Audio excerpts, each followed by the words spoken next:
106.3 FM so ne kase abodi atwato e wona dan mu na watwi mu ne abone bede ede bro ba bibia da wo nan nsam no ye di makotene bi ene se ukopie mu Madina Ris Junction ya se je hwehwem bi ama na hom ne so sabre ye nso totɔ wan krankropo mu miamia wuduo bi amenne ye kekasa die gyanese ye ne ho bi no enya agro ye ne ense twofo betwetwe nkomo ye firi wo so a empanyifo a wɔhwɛ no atwotwo Ghana di hye di ne akenka Ghana fo ene adan wuduo wo Ghana panyimpo a wɔda ne wɔde smatodwa wɔase kanea prefren ene no ma wuduo bi manso sam a ekoso ntiri ya momudwuma na wo mudi no ya agye asaba mu eno so yebɛba wuram na Ghana Investment Promotion Center panyimfo no de atodwa so mo ready musa afi bɛkɔ na wie de anya hwe kra no Ghana betumi anya ska 3 billion US dollars ya eno ye sika efri amanoni bewuram wo mayi mu na timi aboa ama Ghana timi afa ne tema pɛfra saa so na futu akɔ de ama aban se won cheche Ghana for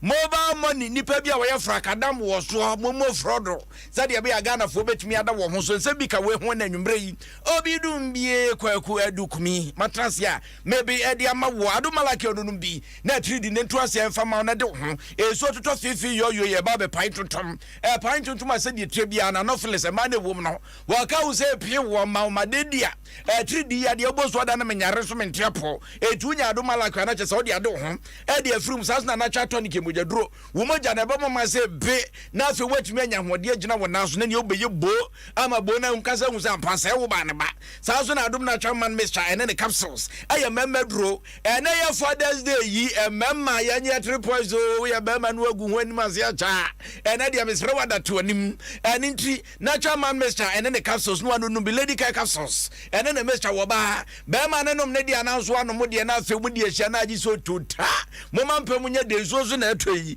wo wi na afi DBS Caroline Plus nchese pa wo de aso yasne wajibi na de akuru da so wo bi o yin so tutu ne yam gini se brama esas wo nim se nchese bone en wo de abode da so na so Caroline Plus de board da so a so beto awia bebo apetampe na gina ne na so fo adwen kire bran Facebook ni YouTube wo de ba benya daje be kenkan de ama ne ne na ma sa de wasi aboni tri na kwa de dem te se fom kwa wutum sampa wanya daje pa no wafa ne ho entu kwa like wo like wi a share fo adwen kire ne to ne kenkan fa ma YouTube wo kwa na fe wa subscribe enti emre ni duru aye ba ya pe wo bo si ayi wa so tri na totrobent ni bom popopon na ise ensam no ne de nam no yemo enwura ensam na kasam ye sha se de abrafo sam ne de sha se esan sen krankropon mu bia ye friends Ris Junction ye se ja hwehwe bia man hom ne so anya agrokra wo ba krankropon mu a miamia wodo efiri ofankopoku ase ade ba be fa achimota ene ne mpote mu ade ba be si kokomrimre ade it is raining all around us just so ne to din ba bi won so eto fefe yo na so ukopie mu Ris Junction wo ba Facebook a ena na ma wode ato wono Ris Junction ye se dwumako bi a hoja kotom se ewom ya kwa ahoma ne so akwasi asempa ya Adom Semproni we presenter ya ne twetwe nkoma akwasi akwabo obidum bia mejo so enwumre de na nke ni se nke so to de nka jan ka de asem de nam na so de anu odin obidum bia se de odi tu jana sanet here no kreni say around by 3:45 na ma party wa Ris Junction and me twan obi de me hu ya ne se enwusie very thick epiem ewo mechi wo baby nam say no enwusie de menim building no ntimidi erase ko ho obidum bia me kodo won se wani and sell catchre Let's Farm Place building no sa na frɛ no Let's Farm Place no bano ensio bano ensa bano nyom tsa omo tra nyoma bebre de ba enti omo warehouse ho na wo obidum bia me du ho na wo be hwese de warehouse no eja tom na obidum bia ede na wo be show mo te ho no this speed omo bo mo modern so omo be dum no na me dum wa quickly there me here ne say ka me fire service ana ni baba ko ka chem so ye pusu fire service wa ho masa omo si omo ba enti me wo ho a me ye live video and check ana fire service for every ye omo the first tender akwasi ye beba fire service one sam ni so ne yenhwe eja we de se nya jaketu awo omanfo amra Facebook me ha de na mu hu de ye kan ehon na nsuo to na eja no eto mu sa no obedum bia na nsuo eto se de tan ba mom na nsuo no ano nya den aha na edika ya to ati ase say pete ansa na eja no etom ewo ho na meka say eja no eto warehouse wo there's a building no nachi ehon na warehouse no wo ho ɛhɔ pɛpɛpɛ ɛna egya no ɛtɔɔyɛ. Yɛhwɛ warehouse no ɛdeɛ na wɔm ɛsan sɛ baabi a yɛyɛ nsuo deɛ sɛ nka egya ntumi ntomo nka nsuo no ade bɛdum no ɛhɔ yɛ baabi a wɔde materials gu anaasɛ deɛ.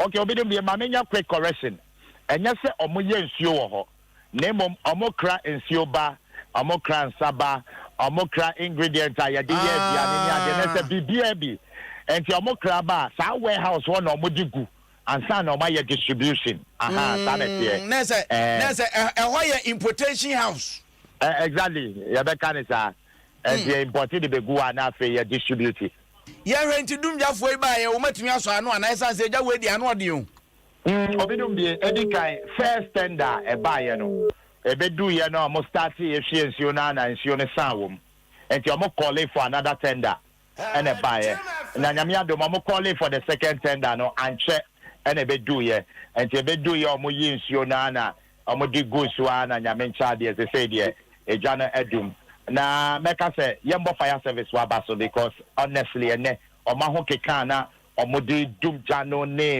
in fact yɛmbɔ ɔmo aba so ɔmo yɛ adeɛ yɛsɛ deɛ abasobɔdeɛ sɛ no ne yɛde ma no nti wabɔ ɔmo aba so ana ɛsɛ nam ne kwan mu enti yɛhwɛ o still a Facebook ɛne na ɛda hɔ no akyɛ sɛ wiem sɛ tum sɛ kumo akyɛ sɛ egya no ɛsɛ nnoɔma kɔ asɛmpa yi sɛ obi ɛmpra deɛ dabi nyame adom obi empra na meka say omo nneoma na omo kra ba ye ne de dodo na ahye at the time I me fi ho no na ona ne mbedu ye but workers no bebre e wo ho a me nneoma din komo na omo kire me say nneoma dodo na e wo warehouse ne de ahye pa do say ade akya e na omo behwe ehu sika dodo a omo tumi ahwere asampa ne wase ne emfa nso agya wo de osonkra wo nso ama ne wai obi no bia so mdwen ka me da se bebre enka won so me da se bebre enti se de warehouse no ahye eno na wo ho no a che se wo manfo so ne nam nkyan no wo koba saa wo mu nsuro hwe abede hwe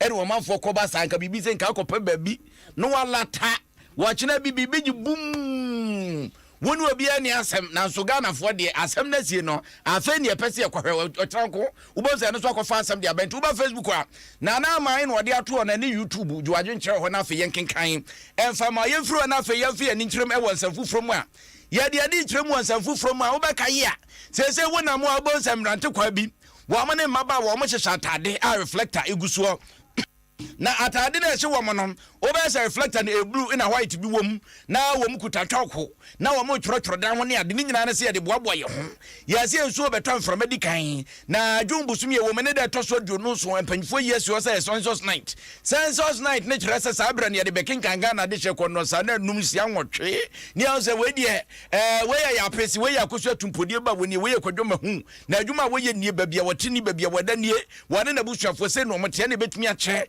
sa Ghana fo aduduo nie na sa ba wo mema dodo de wocheche sopet se de ache kwamino wasoro dem a wa babia ba cheche de afa na eno na aban ne nkuntabufo government statistician Professor Samuel Kwabena enin wode nsam atudwa wose ensam ha eno ma bi ya momdwumadie no mudi na ade asaba mu ne ebisa opanyini se de ba asam ka bo so asam sansa opasma ka che nyame anaka de from eno wose ate ebisa ne agro na opete zo e ka chewo ni nyina da ene se ene kania profin wo mo pa esa se bibi o mo ye bia ne kan tete na no nkom de krata na wo me de pen no me de atoso no me de atro se de bibi e de gitai eti ye dundum kania ne sa wo mo ena ba bi nso abekọ no manso da ho ehye we media no so akoye nsam din to se na nan matakunwa wana wa no duruburu mu atitre ne ani twetwetworo ni piankoma so wofo ho nyim na tontwa. The first has to do with some of our enumerators having challenges with the exercise, and this was expected, so some measures were put in place.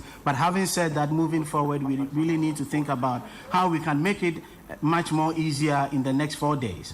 One of the issues that have come to our attention has to do with boundary disputes, and we've been working closely with the Minister for Local Government, Decentralization and Rural Development We've made good inroads with some of the areas. We have just a pocket of them. So we're using this medium to appeal to both traditional leaders and administrative leaders responsible for these boundary issues to ensure that the census exercise goes on as expected. The last issue that is affecting both the use of tablets and the syncing of data is the long duration for power outages in some areas. We did provide for this at the planning stage by getting power banks, but instances where we have power outages, specifically around the one municipal area that for 4 days we had power outages, it constrained the ability to use both the tablets and the power banks.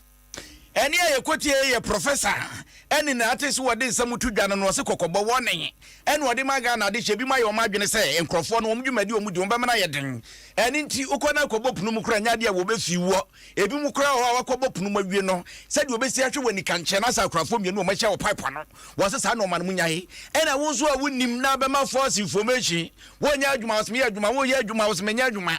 1 was my water, was my was a son of Manin another yet. The Statistical Service Act 2019-1003, specifically Clause 54, talks about offenses and penalties as far as our work is concerned. But we always precede any major activity like this with a lot of publicity, education, and sensitization around the exercise. And we'll continue to pursue this. But once we are not able to do that, Subclause C of Clause 54 clearly says that any persons who obstruct a member that Ghana Statistical Service has engaged for the data collection exercise will be penalized. Not more than 200 units and not more than 12 months imprisonment or both. So the law is clear on the sanctions associated with 1, you preventing people from doing their exercise because this is a national activity, and 2, if you decide to refrain from it, the same penalties would be applied. And also, if you give false information, the same penalty would apply. But as I indicated, we try as much as possible to go down the route of engaging people in public education campaigns to bring them on board anytime we reach such a hurdle in terms of data collection. Any a cotia ye penimpa wono ene hwen kotabu ho nsam so de ma ban Professor Samuel Kwabena enin ene atese wode nsam atudwane yesi aso pancha sem tie yani nti wo de wa betete wo mna fe be wiase ensa so mu na bonza pa sa bibi e wo ma yimu ye to so Ghana Investment Promotion Center empanfo no mde nsam ba betudwa so mo hwan mu se Awurade Adom a afi nko na wie ye de hwe basic abotena Ghana ye nsa betumi aka a betumi aboa mo man na tumi akonkan $3 billion.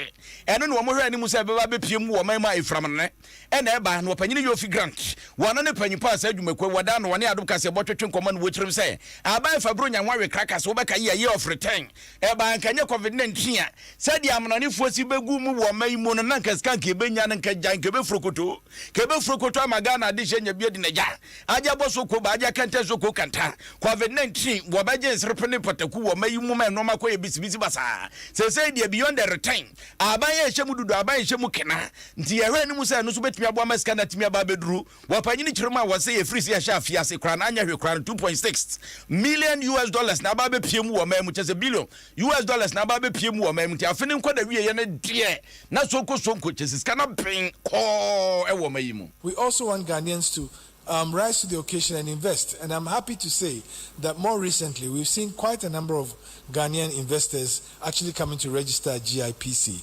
And we believe that the future looks very good.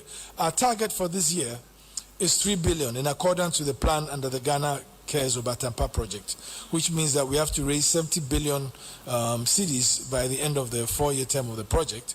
And this year so far, we have raised approximately $780 million, and we are still looking for it to go out there and make sure that we bring the investors we want here. But we are targeting them along the economies that we expect to push our economy forward. And when I say economies, the industry. So for example, agriculture and agro-processing is one. Industrialization is another, as we add value to our raw materials and resources. Then we are looking at technology, because we are moving our economy to a technology-based economy where the main route of engagement between the citizenry and government will be technology. And so these are some of the areas that we believe that we do have a critical and competitive advantage. Also, hospitality. We know how the year of the return and thereafter has actually elevated Ghana's stance as in quotes a mecca for the African American and the African in the diaspora. And so we're going to leverage on that to also look out for investors in the hospitality business who will come in and invest and create more opportunities. And what chain of Penny Grant was adding some to Jachrum saying to be a medical be Baba, your friend Ghana Diaspora Investment Summit. Yen woman on here was some would be a Jacquesco before Mukoya.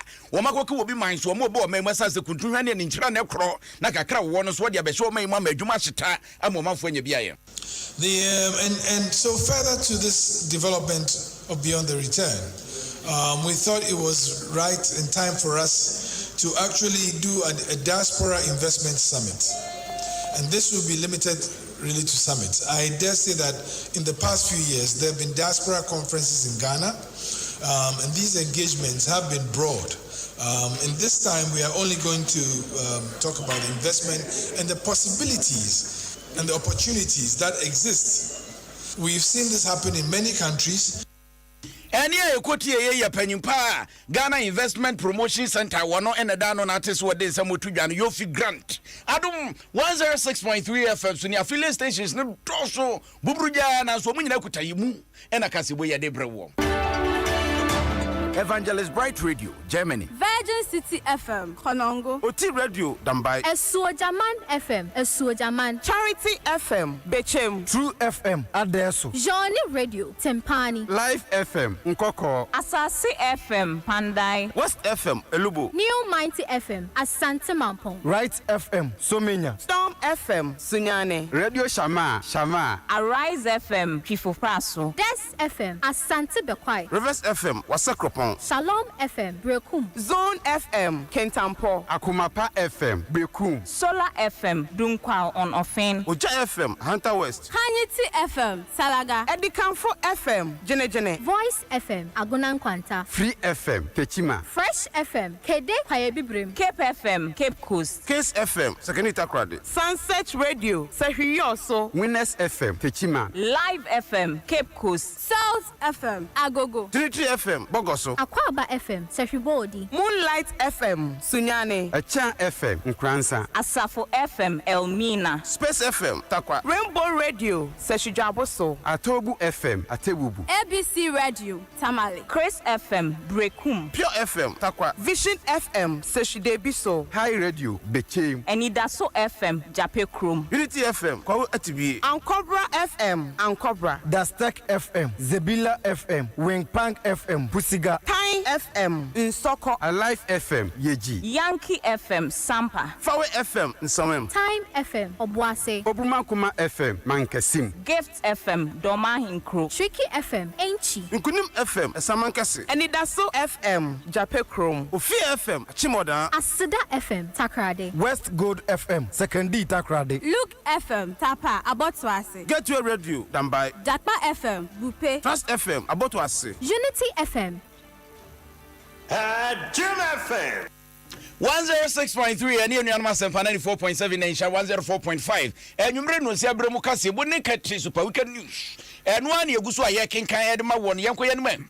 Neakoya nim dia futu akwa dia ma ban so wanche Ghana de hyentenase en cheche Ghana fo momo aba fo kwantempon kwan ye fa so e de to nkra ne de to sika efri ba bi de ko ka ne titi so diska mu obi age so soma kwabrane no de asidan koku wa Africa Afrikumase akonkran no de akwakoto se podwa de ato anim se wunua anasa o ma me papa se me famro na so se de mra dane ama bibia dane ene tunya mo ba fun na unya ska kakra de to so a sa person diska sanke na Father's Day say no obi person obram ska obi amra mi bi na ka ni pa kroje momo number e ho na no ato nkra betek pene na ja sa betom se krudon na eno ne yasiri pa bodifo bia fa bro nya ho we kra kase de bo manfo poyi o manfo frakadam edi si o manfo ni nyina da ene se wusika no wutri ankoye ya obi tumi nya kodu no akoyi musika nyina da obo se obekọ ne moye framfram hwe ti sa krafo fra no moye gede utum se ni pa kra no wayi musika nyina wadi atwa no ma na kriwa na eno na afutu aba sanka entete ne koso akebetimi aboapa enkanka wo abazu wanya call nipa no nim no ofa ya oh bra netisan unya jeso eyo mpacho hwan sister ni o onka me se o sister London na abrantie bia akwa bi friend o sister ni o sister London o hey sister na te o se radi aduma yo eno o sister of wu ye wa mama mi wu ye wa ma ade wa mo bra wa brocha na o se utri so ya se sa no ma na entete ba ebetumi abo ma Ghana fo ye ne etumi ada ho pa na general manager a wane na he commercial activities so edema zipay and what the sansemi atuga de kwashi wode afutuo ma Ghana fo International Day of Family Remittances na enondan channel disrupt 270 na idea bi a zipay de baya ye pese ma 40 asese beyond money transfer mobile money we can disrupt said the baya any kwan say nipa kokofa cash said yes say pandemic ya baya nyina ye pese move away from cash and I think so no say nipa baya more aware say a lot of deeper education and non-dan chain so no say systems and the platforms no say a digital nimti e fe bibi say a digital a transparent cash wo ho a faceless onam ho na so obi befa obi buto no oyi cash a hu nipa ni biem untumi hu ni din but empo obi ede obi platform say they will cast obi say question we say hackers obi di obi account e yeden a ene wo hwe mobile money fraud ye koso ye yeden a obetumi di obi number na din wo so eno no your friend KYC know your customer enti say some details we nyina ya jeje ya proper registration ya say ya proper structures ebe protect ye nyina at that point no at any point will be try so about attempted to touch your money no ni din wo ho ni details wo ho sample so akofa obi dia ekra nipa ni din wo ho nti ye betumi mpo aka say asumesi we din na ye hu ye nti ye kwakodi echi